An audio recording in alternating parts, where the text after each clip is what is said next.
देखिए, रसायन का तीसरा पाठ प्रारंभ हो रहा है जिसका नाम है विद्युत रसायन। ठीक है, इस चैप्टर को पढ़ना क्यों आवश्यक है? क्योंकि जब इस चैप्टर को हम पढ़ते हैं तो यहाँ से बहुत सारे क्वेश्चन ऑब्जेक्टिव और सब्जेक्टिव के रूप में भी हमें एग्जाम में देखने को मिल जाते हैं। ठीक है, ये जो विद्युत रसायन है, विद्युत रसायन में हम क्या क्या टॉपिक पढ़ने वाले हैं, क्या क्या चीज़ें हमको देखने को मिलने वाला है, उन सभी के बारे में थोड़ा सा पहले डिस्कस कर लेते हैं। ठीक है, तो इस चैप्टर का जो टॉपिक है आप देखेंगे, इसका जो टॉपिक है सबसे पहले हमें क्या देखने को मिलेगा? परिचय।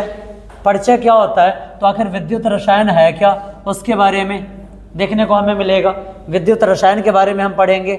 उसके बाद विद्युत रासायनिक सेल के बारे में इस पार्ट में हमें पढ़ने को मिलेगा। ठीक है, सबसे पहले हम परिचय पढ़ेंगे, उसके बाद विद्युत रासायनिक सेल पढ़ेंगे। उसके बाद इस चैप्टर के अंतर्गत हमें क्या पढ़ने को मिलेगा बाबू? गैल्वेनिक सेल पढ़ने को मिलेगा। ठीक है, इसके बाद ननस्ट समीकरण इसमें हमें देखने को मिलेगा। उसके बाद हमें विद्युत अपघट्य विलयन की चालकता भी इसमें हम पढ़ेंगे। इसके अलावा विद्युत अपघट्य सेल एवं विद्युत अपघटन इसमें पढ़ना है हमें। उसके बाद हम क्या पढ़ेंगे? इसमें बैटरियों के बारे में हम पढ़ेंगे, ईंधन सेल के बारे में पढ़ेंगे, और इसके बाद हम जंग और क्षरण भी पढ़ेंगे। जरा आप देखेंगे, ध्यान से देखेंगे तो इसमें कुछ टॉपिक्स आपको ऐसा लगेगा जिसको आपने 10th क्लास में पढ़ा है। जैसे कि आपने जंग के बारे में पढ़ा है, आपने क्षरण पढ़ा है, आपने ईंधन सेल पढ़ा है, बैटरिया पढ़ा है, विद्युत अपघटन आपने पढ़ा है ना। उसके बाद विद्युत रासायनिक सेल के बारे में भी आपने थोड़ा बहुत पढ़ा था, है ना। इन सभी टॉपिकों को आपने 10th क्लास में भी अपने केमिस्ट्री में पढ़ा है। ठीक है, जब हम 10th क्लास में इसको पढ़े तो 12th में क्यों इसकी आवश्यकता पड़ी? तो इसलिए कि 10th में इसका जो हमें जानकारी दिया गया था वो संक्षेप में दिया गया था, और अब हम इसके विस्तृत जानकारियों को अपने अंदर सहेजने वाले हैं। ठीक है, चलिए सबसे पहले हम ये जान ले कि विद्युत रसायन है क्या, इसके परिचय को हम देखेंगे। ठीक है, विद्युत रसायन क्या है, तो चलिए देख लीजिए आप विद्युत रसायन क्या है। तो ये जो विद्युत रसायन है, विद्युत रसायन रसायन विज्ञान की वह शाखा है। विद्युत रसायन क्या है? तो विद्युत रसायन रसायन विज्ञान की वह शाखा है जो रासायनिक अभिक्रियाओं और विद्युत ऊर्जा के बीच संबंध का अध्ययन कराती है। ठीक है, यानी कि इसमें विद्युत रसायन में हम क्या पढ़ने वाले हैं? तो इस विद्युत रसायन में हम विद्युत ऊर्जा और रासायनिक अभिक्रिया के बीच में जो संबंध है, इस संबंध को हम जानने वाले हैं। ठीक है, सबसे पहले जब आप कहीं बैठते हैं, अगर कहीं डिस्कस होती है, अगर कोई आपसे पूछ रहा है कि बताइए आपका चैप्टर कौन सा चल रहा है, तो विद्युत रसायन चल रहा है। कोई आपसे ये पूछ दे कि विद्युत रसायन है क्या, तो विद्युत रसायन हमें रासायनिक अभिक्रियाओं और विद्युत ऊर्जा के बीच के संबंधों के बारे में जानकारी प्रदान करता है ना। विद्युत रसायन क्या है? तो विद्युत रसायन रसायन विज्ञान की वह शाखा है जो रासायनिक अभिक्रियाओं और विद्युत ऊर्जा के बीच क्या बताता है? संबंध का अध्ययन कराती है। ठीक है, यह बताती है कि रासायनिक ऊर्जा को विद्युत ऊर्जा में कैसे परिवर्तित किया जा सकता है। साथ ही साथ जब हम विद्युत रसायन पढ़ते हैं, तो हमें किस चीज़ की जानकारी का पता चलता है? तो जब हम विद्युत रसायन पढ़ते हैं तो साथ ही साथ हमें ये भी पता चल जाता है कि किस प्रकार रासायनिक ऊर्जा को विद्युत ऊर्जा में परिवर्तित किया जा सकता है, तथा विद्युत ऊर्जा का उपयोग रासायनिक अभिक्रियाओं को संचालित करने में कैसे किया जाता है। यानी कि जब हम विद्युत रसायन पढ़ते हैं तो सिर्फ और सिर्फ हमें विद्युत ऊर्जा और रासायनिक अभिक्रियाओं के बीच के संबंध के बारे में ही जानकारी नहीं मिलती है, जबकि हमें इस बात का भी पता चलता है कि किस प्रकार रासायनिक ऊर्जा विद्युत ऊर्जा में बदलती है और किस प्रकार विद्युत ऊर्जा का उपयोग रासायनिक अभिक्रियाओं को संचालित करने में किया जाता है। ठीक है, इन तथ्यों का भी हमें पता कहाँ से चलता है? तो विद्युत रसायन से चलता है। ठीक है, विद्युत रसायन से हम विद्युत ऊर्जा और रासायनिक अभिक्रियाओं के बीच के संबंध को पढ़ते हैं, जहाँ पे हमें ये बताया जाता है कि किस प्रकार रासायनिक ऊर्जा विद्युत ऊर्जा में परिवर्तित होता है और किस प्रकार विद्युत ऊर्जा का उपयोग रासायनिक अभिक्रियाओं को संचालित करने में किया जाता है। बात समझ में आया? चलिए जब हम आगे बढ़ते हैं तो देखिए इसमें मुख्य रूप से किस चीज के बारे में हमें पता चलता है, तो मुख्य रूप से इलेक्ट्रॉनों के स्थानांतरण की प्रक्रियाओं से संबंधित होती है। ये जो विद्युत रसायन है किससे संबंधित है, तो ये जो इलेक्ट्रॉन का स्थानांतरण होता है, तो इलेक्ट्रॉन के स्थानांतरण की प्रक्रिया क्या है उसके बारे में हमें जानकारी देता है। ठीक है, जब रासायनिक अभिक्रिया हो रही है उसमें जो इलेक्ट्रॉन है उस इलेक्ट्रॉनों का स्थानांतरण कैसे होगा उसके बारे में हमें जानकारी कहाँ से मिलती है, तो विद्युत रसायन से हमें उसके बारे में जानकारी मिल सकती है। जब कोई रेडॉक्स अभिक्रिया होती है, आपने रेडॉक्स अभिक्रिया को भी अपने बैक क्लास में पढ़ा होगा, है ना। रेडॉक्स अभिक्रिया क्या है, रेडॉक्स अभिक्रिया को दूसरे किस नाम से जाना जाता है, ऑक्सीकरण और अवकरण अभिक्रिया को क्या कहा जाता है, रेडॉक्स अभिक्रिया कहा जाता है। जब ऑक्सीकरण और अवकरण दोनों अभिक्रियाएं साथ साथ होती है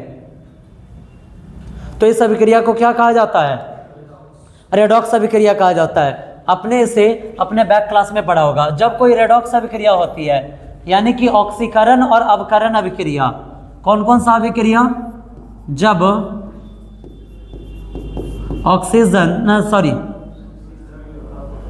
ऑक्सीकरण और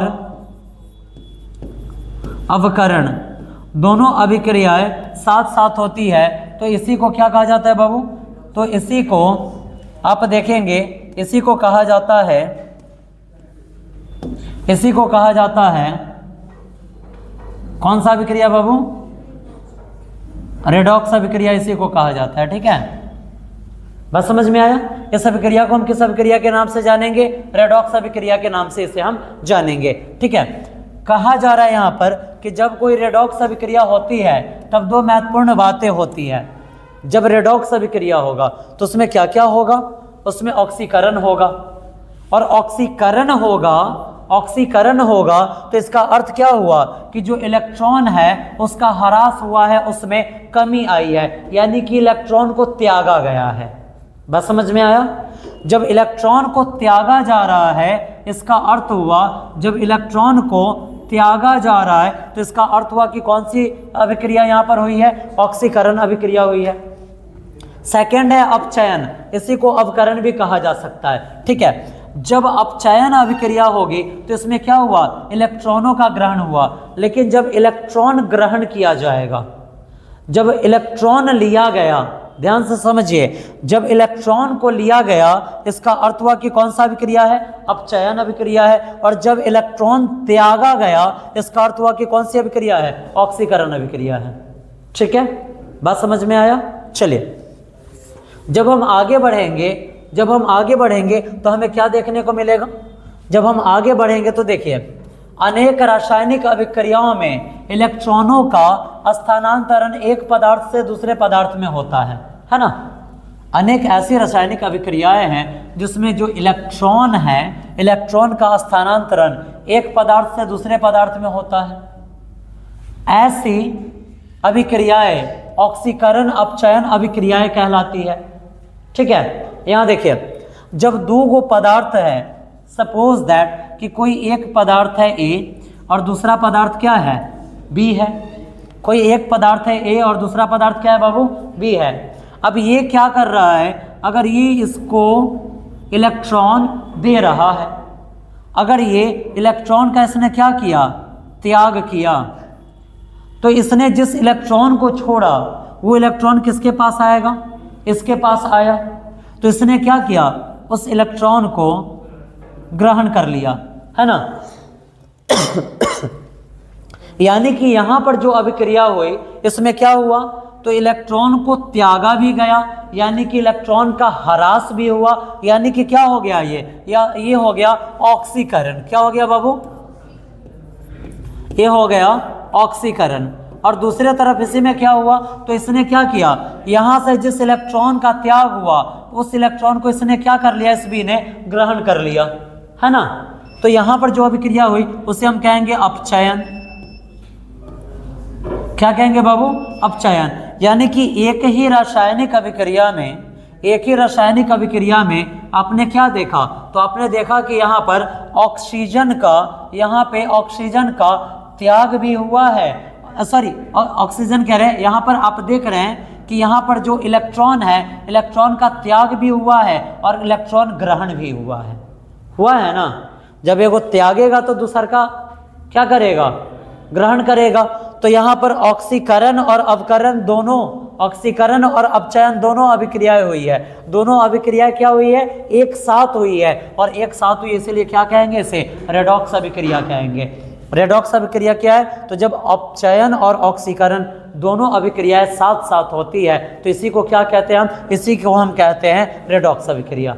ठीक है, जरा ध्यान से देखेंगे, जरा आप ध्यान से देखेंगे, जब ऑक्सीकरण होता है तो ऑक्सीकरण का अर्थ है, जब ऑक्सीकरण होता है तो ऑक्सीकरण का अर्थ है कि जो इलेक्ट्रॉन था उस इलेक्ट्रॉन में ह्रास हुआ है, यानी कि कमी आई है। क्या हुई है, कमी आई है। यानी कि जब इलेक्ट्रॉन में कमी आती है तो उस अभिक्रिया को हम कहते हैं ऑक्सीकरण अभिक्रिया। ठीक है, और जब एक ने अपने इलेक्ट्रॉन को खोया है तो दूसरा ने उसी इलेक्ट्रॉन को पाया है, तो ये जो दूसरका है उसमें जो दूसरे पदार्थ होंगे वो क्या करेंगे, इलेक्ट्रॉन को ग्रहण कर लेंगे। कमी हुआ है यानी कि यहाँ पर इलेक्ट्रॉन के संख्या में कमी आई है, और यहाँ पर क्या हो जाएगा, इलेक्ट्रॉन का संख्या बढ़ जाएगा, यहाँ पर इलेक्ट्रॉन का संख्या बढ़ जाएगा। तो जहाँ पर इलेक्ट्रॉन का संख्या बढ़ा है वो कौन सा अभिक्रिया है, अपचयन अभिक्रिया है। और जब ये दोनों अभिक्रियाएं एक साथ होती है तो इसी अभिक्रिया को क्या कहा जाता है, रेडॉक्स अभिक्रिया। समझने में कहीं कुछ दिक्कत है क्या, नहीं ना। इसके आगे का जो भी टॉपिक है हम लोग नेक्स्ट डे क्लियर करेंगे, इतना क्लियर कर लेना है। कल मैं आप लोगों से क्या क्या सुनूंगा, तो ऑक्सीकरण अभिक्रिया क्या है, अवकरण अभिक्रिया क्या है, विद्युत रसायन क्या है, विद्युत रसायन में क्या होता है, और रेडॉक्स अभिक्रिया क्या है, इतना कल मैं 100% सुनूंगा।